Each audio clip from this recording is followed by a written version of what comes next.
Hello everyone, welcome back to my YouTube channel success in biology. कैसे हैं आप सब? होप करती हूँ आप सब अच्छे होंगे। मेरा नाम है प्रिया, मैं हूँ आपकी biology educator. So student, this is the lecture number 3 of chapter reproductive health. So आज इस लेक्चर में हम एक छोटा सा टॉपिक कवर करेंगे, that is medical termination of pregnancy. क्या है मेडिकल टर्मिनेशन ऑफ प्रेगनेंसी, क्या है इसके बारे में देखते हैं। ठीक है, चलिए। तो मेडिकल टर्मिनेशन ऑफ प्रेगनेंसी की बात करते हैं, इसे हम कहते हैं MTP। ठीक है, मेडिकल टर्मिनेशन ऑफ प्रेगनेंसी को हम MTP भी बोलते हैं। ये कोई बर्थ कंट्रोल मेथड नहीं है, it is not a birth control method. Birth control method हमने सारे कवर कर लिए हैं। तो मेडिकल टर्मिनेशन ऑफ प्रेगनेंसी जो है वो कोई बर्थ कंट्रोल मेथड नहीं है। चलिए, इसको समझने से पहले देखते हैं एबॉर्शन के बारे में। जो एबॉर्शन होता है वो एक नेचुरल तरीके से भी होता है और एक इंड्यूस्ड या आर्टिफिशियल एबॉर्शन होता है। जो एबॉर्शन नेचुरल होता है उसे हम कहते हैं मिस कैरेज। ठीक है, नेचुरली जो एबॉर्शन अपने से हो जाते हैं, ठीक है, कुछ रीजंस की वजह से फीमेल में, तो उसे हम क्या कहते हैं, मिस कैरेज कहते हैं। कि जो बेबी है वो अपने से एबॉर्ट हो गया, उसे हम क्या कहते हैं, मिस कैरेज बोलते हैं। अब जो एबॉर्शन इंड्यूस्ड होते हैं या आर्टिफिशियल होते हैं, आर्टिफिशियल यानी कि उसको हम क्या करते हैं, जानबूझ करके करते हैं, इंड्यूस करते हैं, मतलब खुद से जानबूझ करके जब हम एबॉर्शन कराते हैं तो उसे हम कहते हैं इंड्यूस्ड या आर्टिफिशियल एबॉर्शन। उसके अंडर में आ जाता है आपका MTP यानी मेडिकल टर्मिनेशन ऑफ प्रेगनेंसी। ठीक है, मेडिकल टर्मिनेशन ऑफ प्रेगनेंसी किस में आता है, आर्टिफिशियल एबॉर्शन में आता है। ठीक है, इसे हम जानबूझ करके मेडिकली हम प्रेगनेंसी को क्या करते हैं, टर्मिनेट करते हैं। ठीक है, चलिए, तो ये वाली बात हो गई। अब चलिए आइए देखते हैं MTP के बारे में। MTP क्या है, इंड्यूस्ड एबॉर्शन है, यानी हम इसको जानबूझ करके करते हैं। ठीक है, किसी रीजंस की वजह से करते हैं। चलिए, तो जो हमारी गवर्नमेंट थी, जो हमारी इंडियन गवर्नमेंट थी, उन्होंने जो MTP है उसको कब लीगलाइज किया था, 1971 में लीगलाइज किया था।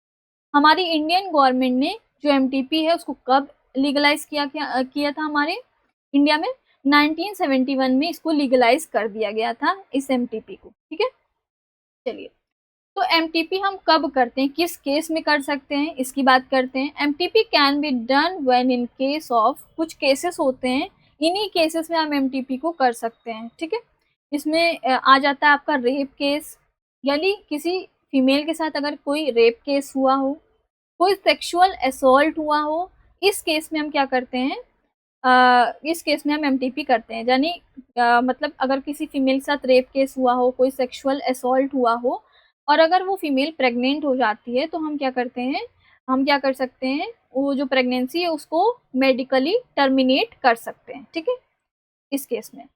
अब सेकंड है कंजेनाइटली मालफॉर्म चाइल्ड या फीटस हो। ठीक है, अब जैसे कोई फीमेल प्रेग्नेंट है और टेस्ट हुआ, टेस्ट किया गया और उसमें पता चला कि जो फीटस है वो कंजेनाइटली मालफॉर्म्ड है। ठीक है, कंजेनाइटली मालफॉर्म चाइल्ड है। ठीक है, यानी उस जो फीटस है उसमें क्या है कि उसमें कुछ जेनेटिक डिसऑर्डर है, कोई ऐसा क्रोमोसोमल डिसऑर्डर है। ठीक है, कि वो आगे अगर उसका बर्थ भी हो जाएगा तो वो दूसरे पे डिपेंड रहेगा। ठीक है, वो इंडिपेंडेंट नहीं रह पाएगा। ठीक है, तो उसका आगे उसकी लाइफ ठीक नहीं रहेगी।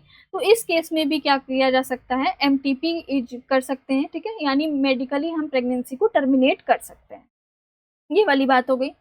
नेक्स्ट है कॉन्ट्रासेप्टिव फेलर। ठीक है, अगर कोई कपल है, वो कॉन्ट्रासेप्टिव का यूज उन्होंने किया था, और क्या होता है, कॉन्ट्रासेप्टिव अगर फेल हो जाता है, ठीक है, और प्रेगनेंसी हो जाती है, तो इस केस में अगर वो प्रेगनेंसी नहीं चाहते तो मेडिकली प्रेगनेंसी को टर्मिनेट कर सकते हैं।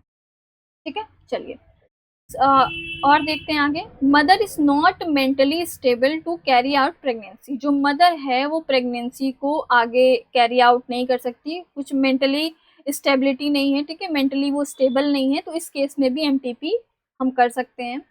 और देखते हैं pregnancy and parturition, there is a danger to life of mother and child. ठीक है, तो ऐसा कभी कभी आपने सुना होगा कि डॉक्टर बोलते हैं कि जो बच्चा है और माँ है, ठीक है, इनमें से किसी एक को बचाया जा सकता है, चाहे हम माँ को बचा सकते हैं या हम बच्चे को बचा सकते हैं। ठीक है, तो इस केस में क्या होता है, जो माँ होती है और जो बच्चा होता है उनकी लाइफ, मतलब उनकी जो लाइफ होती है उस वो डेंजर में होती है, चाहे माँ बचेगी या बच्चा बचेगा। तो उस केस में क्या कर सकते हैं हम, MTP कर सकते हैं। ठीक है, क्योंकि खतरा होता है माँ की लाइफ को भी और बच्चे की लाइफ को भी, तो इस केस में भी हम एनटीपी कर सकते हैं। ठीक है, चलिए ये वाली बात हो गई।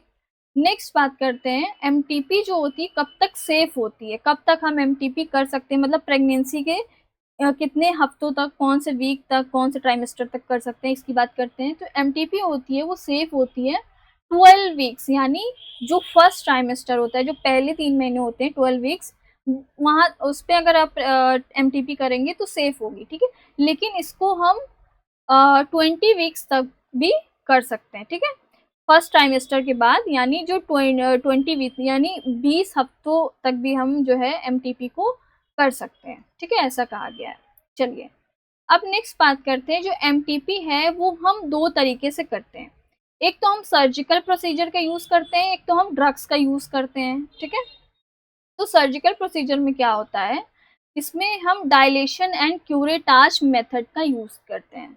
अब ये डायलेशन एंड क्यूरेटाज मेथड क्या होता है कि डायलेशन एंड क्यूरेटाज इसलिए कहा गया है, इसमें क्या करते हैं, जो फीमेल की सर्विक्स होती है, सर्विक्स वाला पार्ट होता है, उसको क्या किया जाता है, डायलेट किया जाता है, उसको डायलेट किया जाता है। और ये जो और एक टूल होता है क्यूरेट, ठीक है, इस क्यूरेट की हेल्प से क्या करते हैं, जो एंडोमेट्रियम होती है उसको स्क्रैप किया जाता है, ऐसे खुरोचा जाता है। ठीक है, स्क्रैप किया जाता है, एंडोमेट्रियम को खुरोचा जाता है। ठीक है, स्क्रैप कर लिया जाता है।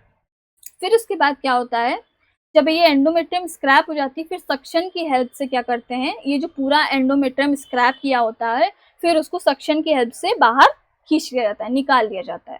ठीक है, तो ये होता है सर्जिकल प्रोसीजर। इस तरीके से हम क्या करते हैं, जो एमटीपी है उसको करते हैं डायलेशन एंड क्यूरेटाज मेथड की हेल्प से। और जो हम ड्रग्स यूज करते हैं, ठीक है, ड्रग्स का यूज करते हैं एमटीपी करने के लिए, इसमें हम 2 ड्रग्स का कॉम्बिनेशन यूज करते हैं। एक होता है मिफेप्रिस्टोन, इसे हम बोलते हैं RU486, और प्लस हम मिफोप्रिस्टोल का सॉरी मीसोप्रिस्टोल का यूज करते हैं। इन दोनों ड्रग्स को कॉम्बिनेशन को हम यूज करते हैं, ठीक है, एमटीपी करने के लिए। ठीक है, ये डॉक्टर्स इस ड्रग को देते हैं।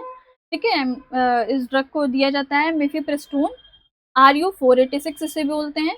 इसे हमने इमरजेंसी कॉन्ट्रासेप्टिव वाले जब हमने लेक्चर लिया था तो हमने उसमें इसकी बात की थी कि मिफेप्रिस्टोन यानी RU486 को हम एज अ इमरजेंसी कॉन्ट्रासेप्टिव भी यूज करते हैं। ठीक है, इस ड्रग को। और ये जो ड्रग होती है ये क्या करती है, ये जो प्रोजेस्टेरॉन के रिसेप्टर्स होते हैं यूट्रस में, उसी को ब्लॉक कर देती है। ठीक है, जब इससे कि प्रोजेस्टेरॉन अपना इफेक्ट नहीं दिखा पाता है और जो एम्ब्रियो होता है वो एबॉर्ट हो जाता है। ठीक है, चलिए तो ये वाली बात हो गई कि एमटीपी हम कैसे कैसे करते हैं। सर्जिकल प्रोसीजर हमने बात की और ड्रग्स की हमने बात की। ठीक है, तो ये आपको याद रखना है कि कैसे क्या क्या यूज करते हैं सर्जिकल प्रोसीजर में, और ड्रग्स में क्या क्या हम यूज करते हैं। मिफेप्रिस्टोन और मीजोप्रिस्टोल का हम यूज करते हैं। चलिए ये वाली बात हो गई। अब आ जाते हैं, बात करते हैं आगे एमटीपी अमेंडमेंट एक्ट 2017। ठीक है, जो हमारी गवर्नमेंट थी उन्होंने क्या किया, इस एमटीपी का जो एक्ट था उसमें कुछ बदलाव किए। कब, 2017 में, ईयर था 2017, उसमें कुछ एमटीपी एक्ट में क्या किए, बदलाव किए गए। इसी को हम कह रहे हैं एमटीपी अमेंडमेंट एक्ट 2017। इसमें कहा गया, पहली बात तो ये कही है कि MTP has to be done within 12 weeks. अगर एमटीपी फर्स्ट ट्राइमेस्टर यानी 12 वीक्स के अंदर हो रही है तो आपको परमिशन लेनी पड़ेगी from one registered medical practitioner से, तभी एमटीपी जो है करा सकते हैं आप। अगर ऐसा नहीं होगा तो नहीं करा सकते। सेकेंड बात ये बोली गई कि if MTP has to be done after 12 weeks, यानी अगर आप फर्स्ट ट्राइमेस्टर के बाद, ठीक है, 12 वीक्स के बाद एमटीपी कराना चाहते हैं एंड विद इन 24 वीक्स, ठीक है, और विद इन 24 वीक्स यानी जो है सेकेंड ट्राइमेस्टर, ठीक है, सेकेंड ट्राइमेस्टर के पहले पहले, और 12 वीक्स यानी फर्स्ट ट्राइमेस्टर के बाद में, ठीक है, लेस देन 24 वीक्स, 24 हफ्तों से कम के टाइम में अगर आप एमटीपी कराना चाहते हैं, ठीक है, तो आपको परमिशन लेनी पड़ेगी 2 रजिस्टर्ड मेडिकल प्रैक्टिशनर की। ठीक है, तभी आप एमटीपी करा सकते हैं, तभी आप उसके लिए एलिजिबल हैं। अदरवाइज अगर नहीं करा सकते। ठीक है, तो ये चीज़ें एमटीपी अमेंडमेंट एक्ट में कही गई, इसे आपको ध्यान रखना है, ये एनसीईआरटी में दिया गया है। ठीक है, चलिए अब एक डेटा है एक डेटा दिया हुआ है एनसीईआरटी में कि हमारी जो पूरा वर्ल्ड है, ठीक है, हमारे पूरे वर्ल्ड में हर साल, ठीक है, हर साल कितनी एमटीपीज होती हैं? 45 टू 50 मिलियन एमटीपी होती है। 45 टू 50 मिलियन एमटीपी, इतना बड़ा डेटा है, ठीक है। इतनी एमटीपी हर साल होती है इस पूरे वर्ल्ड में, ठीक है। तो इसको आपको याद रखना है। Nearly 45 to 50 million MTP are carried out in whole world per year, मतलब हर साल इतनी मिलियन एमटीपी होती है, ठीक है। पूरे वर्ल्ड की बात हो रही है यहाँ पे। चलिए, तो ये रहा एक छोटा सा टॉपिक एमटीपी का, ठीक है, मेडिकल टर्मिनेशन ऑफ प्रेगनेंसी।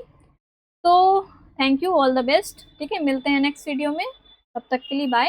अगर चैनल को सब्सक्राइब नहीं किया तो प्लीज़ सब्सक्राइब करना मत भूलना। और मेरे पढ़ाने का तरीका आपको कैसा लगता है प्लीज़ कमेंट्स में ज़रूर बताना। अगर वीडियो अच्छी लगी तो प्लीज़ लाइक करना, शेयर करना और सब्सक्राइब करना मत भूलना। चलिए।